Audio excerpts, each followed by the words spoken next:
Everyone in Azure Bay thought the Whitmore family was blessed, powerful, untouchable, chosen. But when Emma Parker married into that empire, she discovered blessings can hide curses. One missing chair at dinner, one forged signature, and a secret her father died trying to reveal. Why did the storm arrive the very night she learned the truth? Why did her husband return only after her mother-in-law tried to kill her? And how did a single beam of light from a forgotten lighthouse save them all? This isn't just a story about betrayal. It's about a miracle that refused to die. Stay till the end, because what God revealed in the storm changed every soul in Azure Bay forever. Before we begin, tell me where you're watching from. Drop your country in the comments, and let's see how far this story of faith and forgiveness can travel. Spring rain drizzled over Azure Bay, painting the harbor in silver mist as gulls wheeled above the darkening water. The evening air smelled of salt and lilac, a deceptive calm before something unspoken, something waiting to break. Emma Parker adjusted the collar of her pale trench coat and stepped from her car into the wet glow of the Seafarer's Lantern, the most exclusive restaurant in the city. She was 32, tall and slender, with the quiet poise of someone used to rooms that do not welcome her. Her hair, the color of chestnut bark, was tied back neatly, though a few rebellious strands curled against her cheek from the moisture. Her eyes, grey like the sea before a storm, carried both intelligence and weariness, the look of a woman who had learned to measure every word before speaking it. Tonight, she had dressed carefully. A soft blue silk blouse, navy skirt, and polished heels. She had even worn the pearl earrings her mother-in-law once said were the only thing tasteful she owned. But when she entered the restaurant, warmth and laughter struck her like a wall she was never meant to cross. At a round table by the window sat the Parker family, 3 figures basking in candlelight. Linda Parker, her mother-in-law, was in her 60s but still striking. Tall, angular, and regal, with silver blonde hair sculpted into a perfect wave. Her face was fine-boned, the kind of beauty that had once commanded rooms and still expected to. Years of running her seaside resort had made her sharp, calculating, a woman who equated control with love. Her crimson dress shimmered under the chandelier, matching her wineglass perfectly. Beside her sat Chloe, Daniel's younger sister, 26, a petite woman with honey-colored curls and a phone glued to her manicured fingers. Her laughter was light but practiced, like an influencer forever performing for unseen cameras. Across from her was Peter Hale, Linda's longtime business associate, a stocky man in his 50s with a tan that spoke of too many golf weekends and a voice that filled the room. He wasn't family, but he was always there when the Parkers dined, an unofficial uncle whose admiration for Linda was no secret. There was a 4th chair. It was empty, but the waiter had just cleared its plate. Emma froze for a second, confusion crawling up her spine. She had arrived on time. Her phone showed 7:01. She approached the host stand, her voice steady but low. "Table for Parker?" The host, a young man with nervous eyes, scanned his list. "Ah, yes, ma'am. They're already seated." Emma's pulse quickened. Already seated. No call, no message. Her hand brushed the leash of Max, the German shepherd standing silently beside her. He was 4 years old, large and powerfully built, his coat a deep sable that shimmered even in the dim light. His calm was deceptive. Beneath it was fierce loyalty. Max had been with her since she moved to Azure Bay, a rescue from a coastal shelter. He had the eyes of something that had seen storms before and learned to survive them. She stepped toward the table. Linda turned at the sound of her heels, a small smile curling like smoke. "Oh, Emma," she said sweetly, "you're here. How unexpected." "I was invited," Emma replied, her tone polite but clipped. "Invited?" Linda tilted her head. "Oh dear, there must have been a misunderstanding. We only reserved for 4. The restaurant is terribly strict." Emma's gaze fell to the table. 4 glasses, 4 menus, and her name nowhere in the air. Chloe giggled behind her hand. Peter busied himself with his drink. Emma forced a smile, though her throat tightened. "That's all right. I can sit at the bar." Linda leaned forward, voice honeyed but sharp. "The bar might suit you better.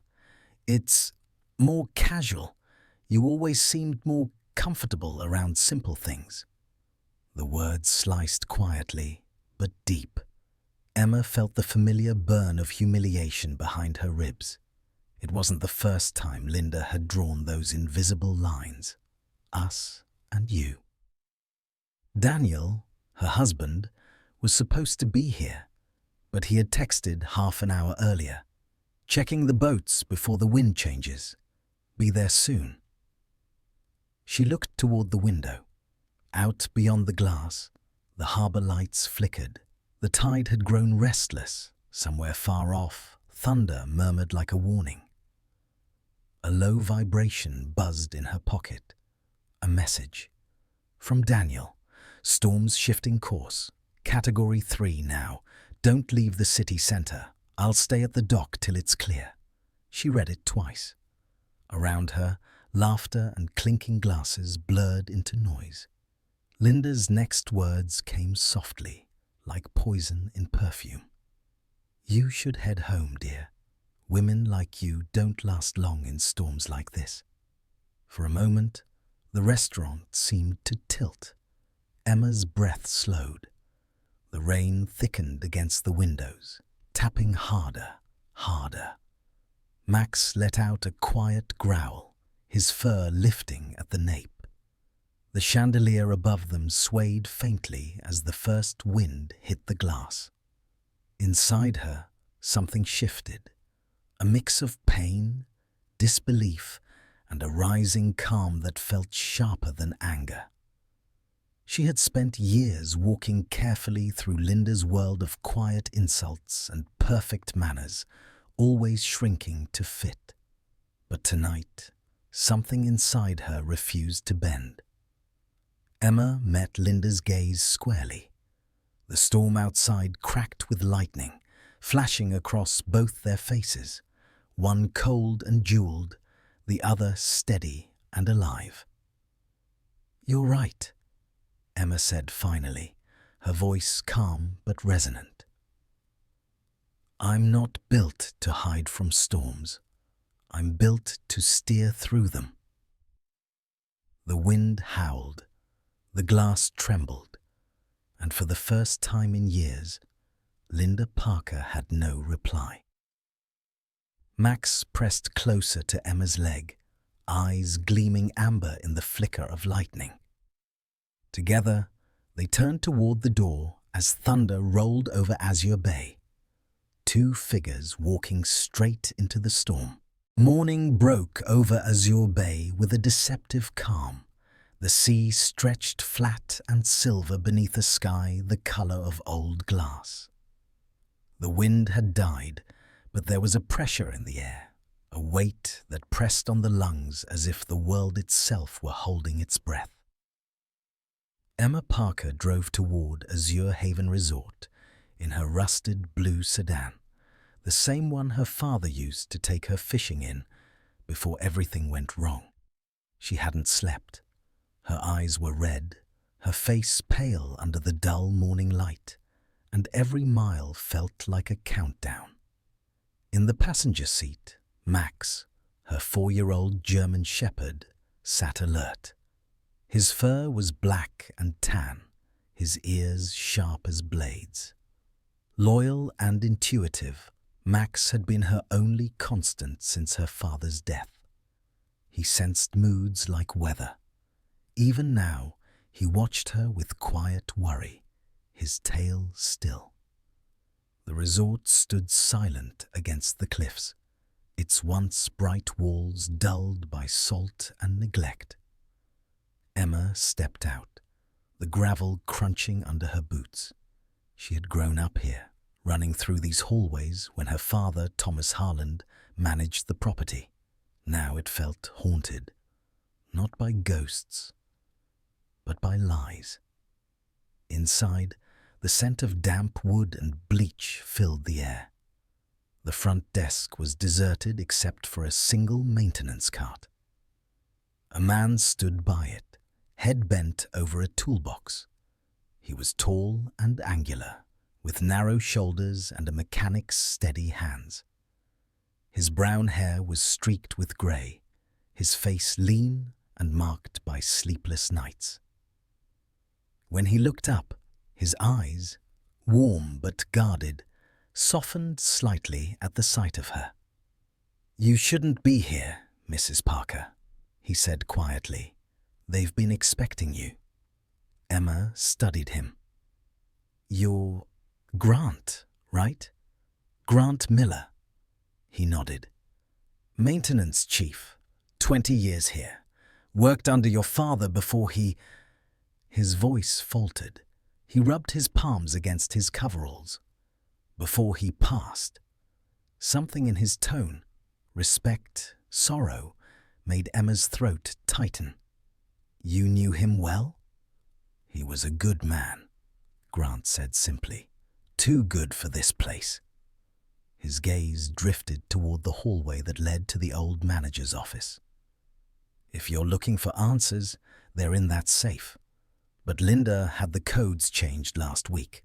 She's cleaning house tonight." Emma frowned. "Cleaning house?" He hesitated, lowering his voice. "She's having the archives removed permanently." He looked out the window.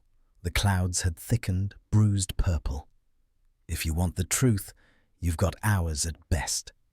A door opened behind them. Linda Whitmore stepped in, her heels echoing sharply against the tile. She was dressed in a fitted navy coat, her hair pinned tight, her face serene as if she owned the storm outside.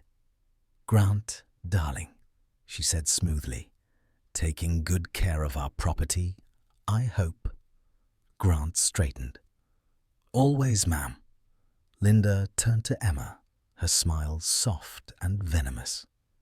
"My dear, I didn't expect you so early. You must be exhausted after last night's misunderstanding." Emma met her gaze, refusing to flinch. "I came to look at my father's office." Linda's eyes gleamed. "Of course, I'd be delighted to help." She walked closer, the scent of gardenia following her. "Stay for dinner, won't you? I'll prepare something special, just for you." Emma's jaw clenched. "I think I've had enough of your dinners." But Linda only smiled, brushing an invisible speck from her sleeve. "There are things you need to hear, Emma. Some truths should be shared when the wind stops, not before." The words lingered like smoke. Grant shifted uneasily, watching as Linda left the room with the grace of someone who had never been told no. When the door shut, he muttered, "If she offers you anything to drink, don't take it." That evening, The sky turned the color of iron. The storm warnings blared across the coast, but inside Azure Haven, the dining hall glittered with gold and crystal. Emma entered, wearing a simple grey dress, her hair tied back. She had come not out of trust, but out of necessity, to face the woman who had destroyed her family. Linda waited by the table, a single candle flickering between them. Her smile was calm, her eyes like polished stones. "To reconciliation," she said, pouring 2 glasses of red wine. The liquid caught the light, too thick, too dark. Max, lying by the doorway, growled low. His ears twitched. Emma froze. She lifted the glass, sniffed. Beneath the sweetness was a faint bitterness, metallic, acrid. Her heart pounded. "It smells strange," she said. "Nonsense," Linda replied gently, her tone honeyed. "Just aged perfectly." Emma's hand trembled. She tilted the glass as though to drink, then let it slip. The liquid spilled silently to the marble floor. The spot where it touched turned from white to brown, faint smoke rising. She looked up. Linda's smile vanished. Her eyes darkened. "You clever little girl." Emma swayed on her feet, pretending dizziness. "What was in that?" she gasped, staggering. Linda's expression relaxed again, almost amused. "Difficult to say, but don't worry, it works quickly." Emma collapsed to her knees, closing her eyes, slowing her breath until her heartbeat softened. Linda sighed, turning away. "Easier than I thought." Then came the snarl. A blur of fur and fury. Max lunged. His teeth tore through silk. His bark echoed through the hall. Linda screamed, stumbling backward, clutching her torn hem. "Get off me, you filthy beast!" The chandelier rattled as the first thunder cracked outside. Sirens blared across the bay. The storm had arrived. Emma's eyes snapped open. She pushed herself up, adrenaline surging. On Linda's neck glinted a small brass key, hanging from a chain. Emma grabbed it and ran. Behind her, Linda shouted her name, voice breaking under the roar of wind. But Emma was already gone. Max sprinting beside her as lightning split the sky. The real storm had begun. The storm came down upon Azure Bay like a beast freed from its chains. The air trembled with a low, endless growl, and the waves smashed against the cliffs with a fury that made the earth shudder. Rain turned the streets into rivers, and the wind screamed through broken windows like a voice calling from another world. Emma Parker fought her way through the gale, soaked to the bone, her hair plastered to her face, her hands clutching the small brass key she had ripped from Linda Whitmore's neck. Beside her, Max leapt through pools of water, his fur matted and glistening, his bark drowned by the roar of thunder. The resort loomed in the distance, a dark silhouette against flashes of lightning. Once a sanctuary of sunlight and summer guests, it now looked like the carcass of something once alive. Emma's boots slipped on the flooded path as she reached the entrance. The glass doors had shattered. The lobby was littered with leaves and broken furniture. Somewhere deep inside, metal clanged, and the echo sounded like a ghost still working long after the living had fled. She made her way down the corridor, guided only by the flicker of her dying flashlight. Shadows jumped along the walls. The air smelled of salt and rust. "Come on, Max," she whispered. Her voice was thin, almost lost in the storm. The dog pressed close, ears twitching, growling low. When they reached her father's old office, Emma's heart faltered. The door was swollen with moisture, but the brass plaque still read, "Thomas Harland, General Manager." She pushed it open. Inside, everything was as she remembered from childhood. The oak desk, the leather chair, the painting of the bay above the mantel. But there was something new. A crack through the window where rain poured in, drenching the carpet. Her hands shook as she knelt beside the old safe hidden behind the paneling. The key turned smoothly, with a faint metallic click that echoed through the empty room. She held her breath and opened it. Inside lay a small black USB drive, a weathered envelope sealed with wax, and a photograph.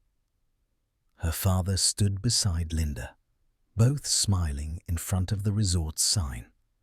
Azure Haven, a legacy of trust. The date scribbled on the back was the day before he died. Emma's fingers trembled as she opened the letter. The paper was damp but legible. His handwriting rushed and uneven. "If you're reading this, Em, the tide has turned. Linda took more than our land. She took what made us whole. Trust no one from the board. The proof is in the files. Protect yourself." Her tears mixed with the rain. "Dad," she whispered. But before she could think further, a sound split through the howl of the storm. The slam of a door. A beam of light cut across the room. Linda Whitmore stood in the doorway, drenched, her once perfect hair tangled and sticking to her cheeks. Her elegant clothes were torn, her mascara streaked down her face like war paint. Her beauty had turned sharp, skeletal, haunted by rage. "You should have drowned hours ago," she hissed. Emma rose slowly, clutching the USB. "Why, Linda? Wasn't stealing everything enough?" Linda stepped closer, her flashlight shaking. "Your father ruined me. He wanted to sell the resort. I saved it. I built everything you see, and I won't let you take it from me." "You forged his signature," Emma said, her voice steady despite the fear twisting in her chest.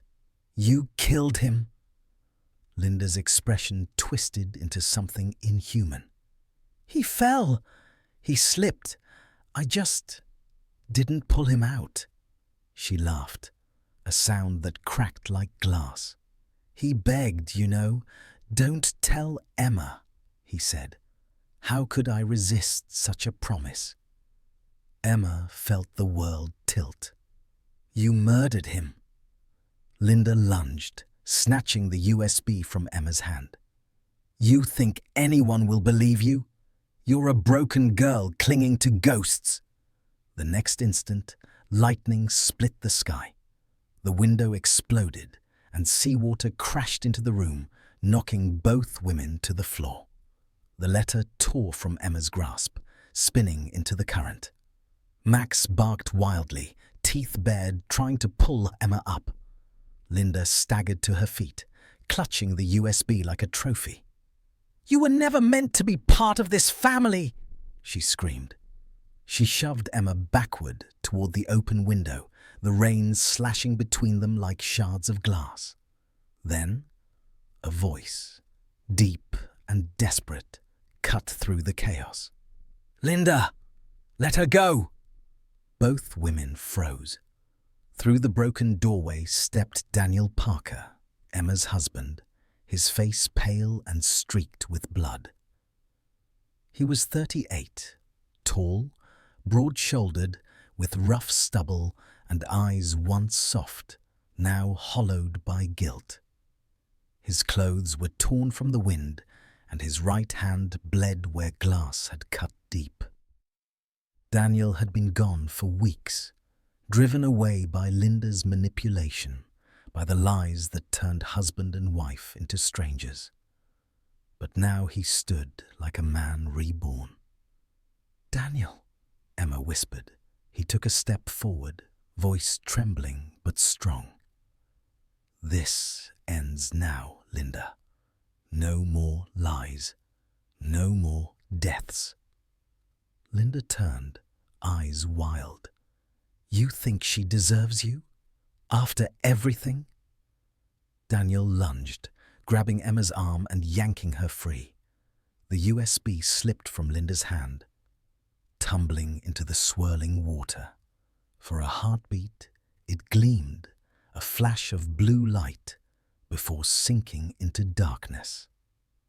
Linda screamed, reaching after it, and the next wave struck. The window frame cracked. A power line outside snapped with a flash, striking the ground. Daniel threw himself over Emma as the current surged through the floor. Max barked, frantic, his paws splashing through the water as everything went black. Silence followed. Only the storm remained, growling over the ruins. When Emma opened her eyes, Daniel's arms were still around her. His breathing was ragged, but he was alive. She looked toward the broken window. Linda was gone. The lights had died, but in the dark, Emma could still hear Max's steady breathing beside her, the only rhythm left in a night that had stolen every other sound. Morning came like mercy. The clouds had torn open, leaving behind a sky so blue it hurt to look at. The storm had passed, but its memory lay everywhere. Broken glass, uprooted trees, boats stranded like wounded beasts along the shoreline. Emma Parker stood among the wreckage, her hair tangled and salt-streaked, her grey coat clinging damply to her frame. She looked exhausted, but alive, her face pale in the new sunlight.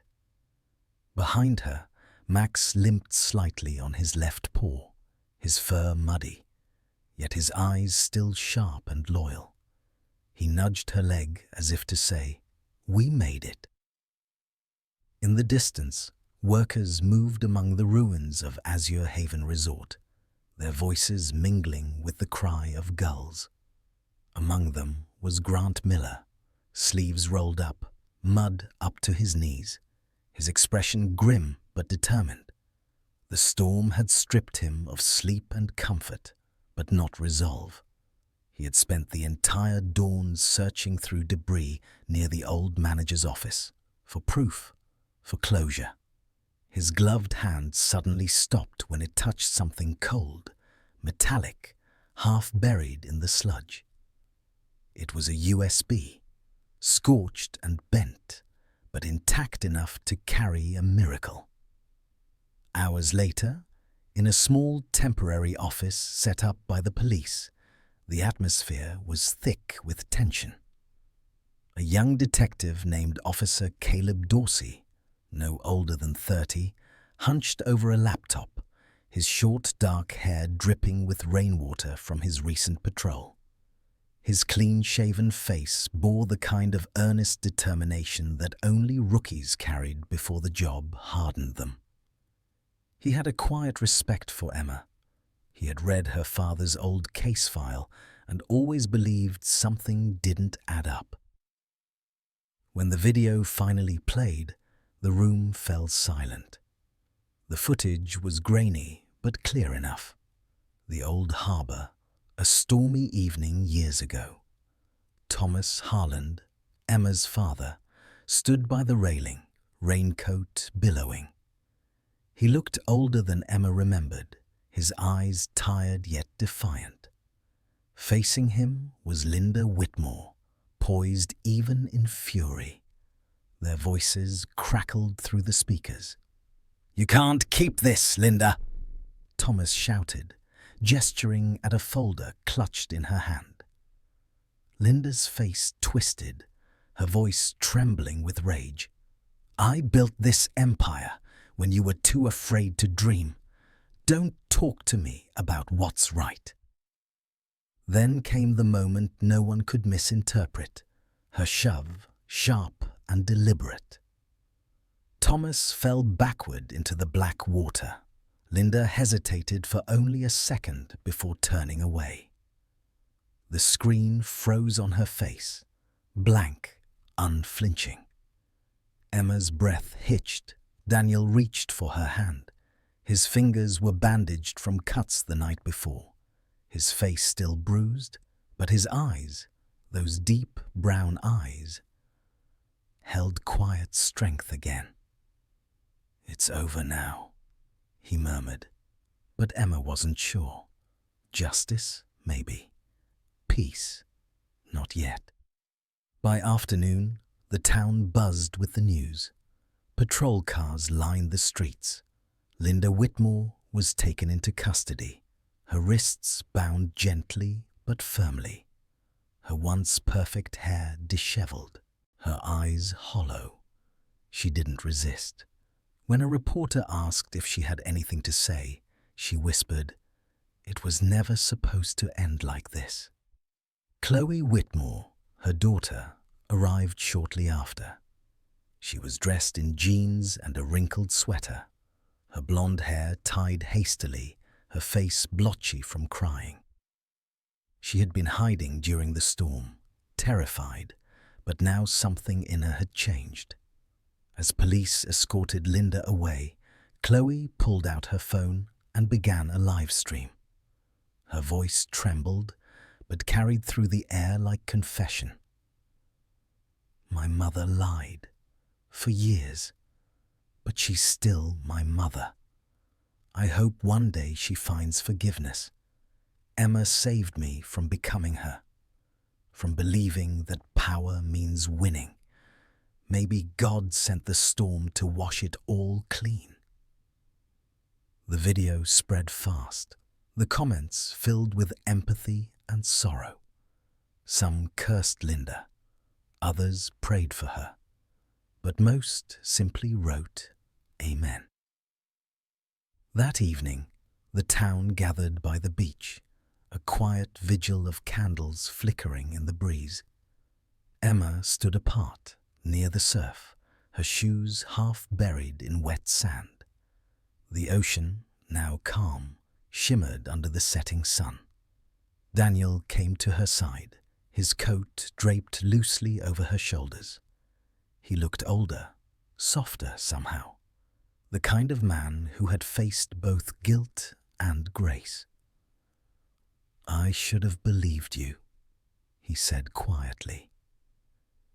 "If I hadn't left." Emma turned to him, her voice steady though her eyes glistened. "You came back when it mattered. God's timing isn't ours. Maybe the storm had to break us before it could save us." Behind them, Grant joined, holding Max's leash. His face, though lined with exhaustion, carried a rare smile. "The authorities will finish what your father started," he said. "You gave him peace, Emma." She nodded, watching the waves crash gently against the shore. He loved this place. He'd want it rebuilt, not remembered as a grave. Daniel squeezed her hand. "Then we rebuild." As the last light faded, the sky turned a tender gold. Children ran along the beach, chasing gulls, their laughter soft against the murmur of the sea. For the first time in years, Azure Bay didn't sound haunted. It sounded alive. 1 month after the storm, Azure Bay had become something out of a hymn. The air smelled of salt and renewal. The streets were lined with new banners, and freshly painted houses gleamed under the gentle spring sunlight. The sea, once grey and wrathful, shimmered now like silver cloth rippling under God's breath.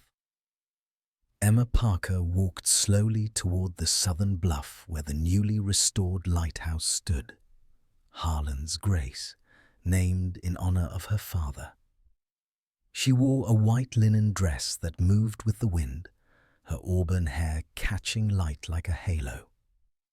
At her side padded Max, his fur now clean and shining, a bright red scarf tied around his neck.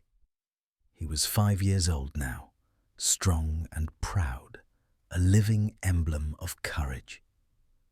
Children stopped to pet him as she passed, and he responded with a soft wag of his tail, as if humbled by their laughter.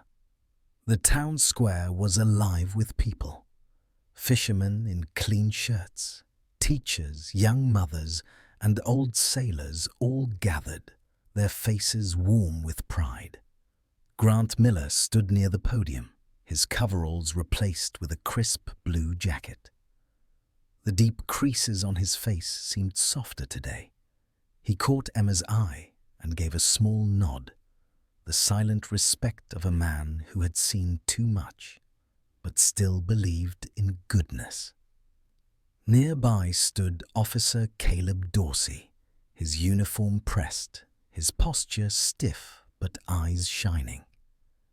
He had spent weeks finishing the investigation and bringing closure to the case, earning the town's gratitude.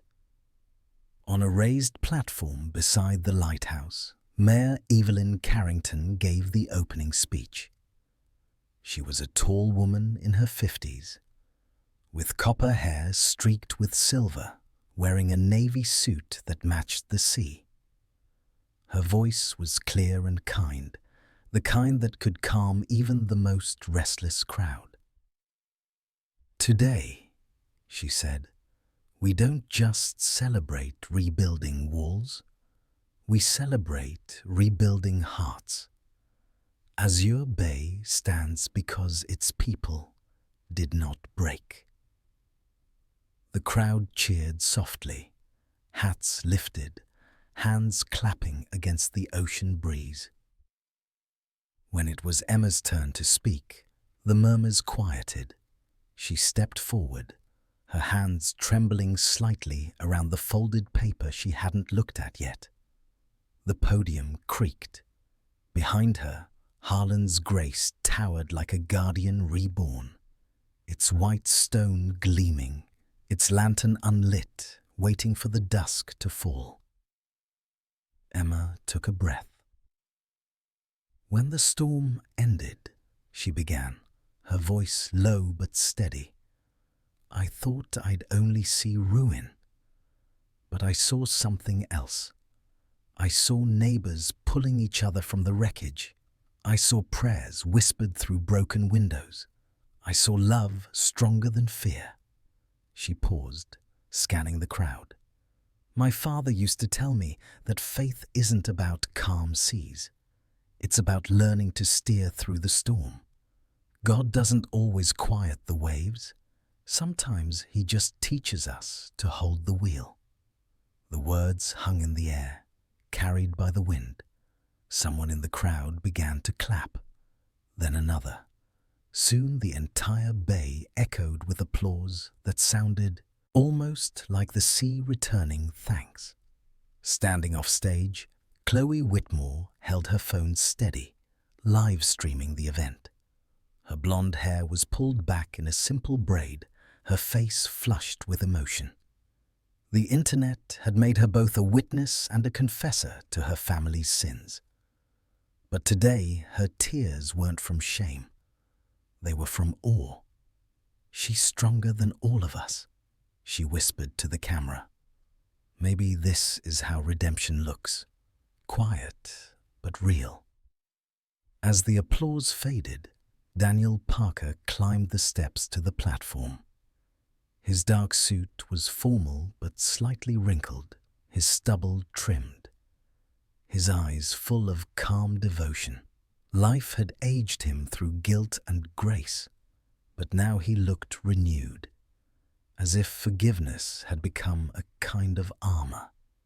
In his hand, he carried an envelope, worn and yellowed.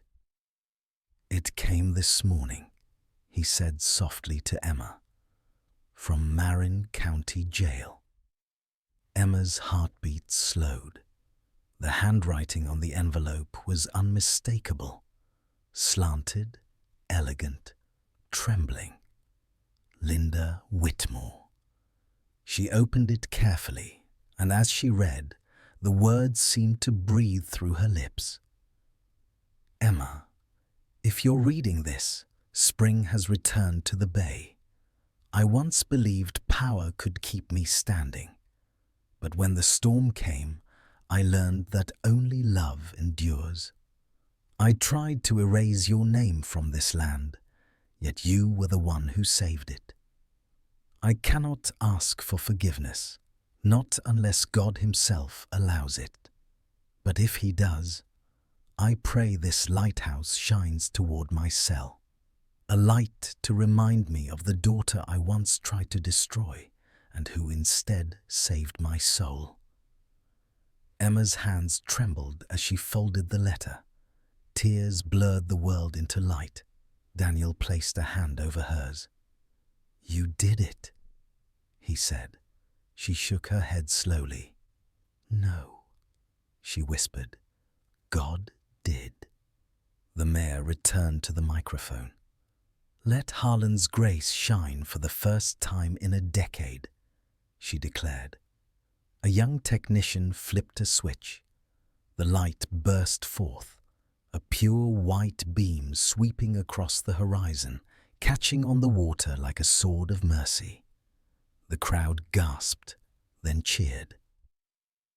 That night, the festival continued on the beach. Lanterns shaped like lilies floated across the tide, hundreds of small flames gliding toward the dark. Each light carried a name. Lost fathers, fallen friends, redeemed sinners. Emma knelt beside Daniel and whispered, "Can you hear it? The sea isn't crying anymore." Daniel smiled, his arm around her. "Because you gave it back to God." Max barked once, sharp and joyful, before bounding down the shore toward the lighthouse. The great beam swept again, its glow reaching north across the hills, toward Marin County Jail. Later, one of the night guards there would tell reporters that he saw Linda kneeling by her cell window, holding an old leather Bible. Her lips moved in prayer. He couldn't hear the words, but he swore the light from the bay reached her face, and she smiled. And so the lighthouse stood, unwavering, its beam cutting through darkness and memory alike.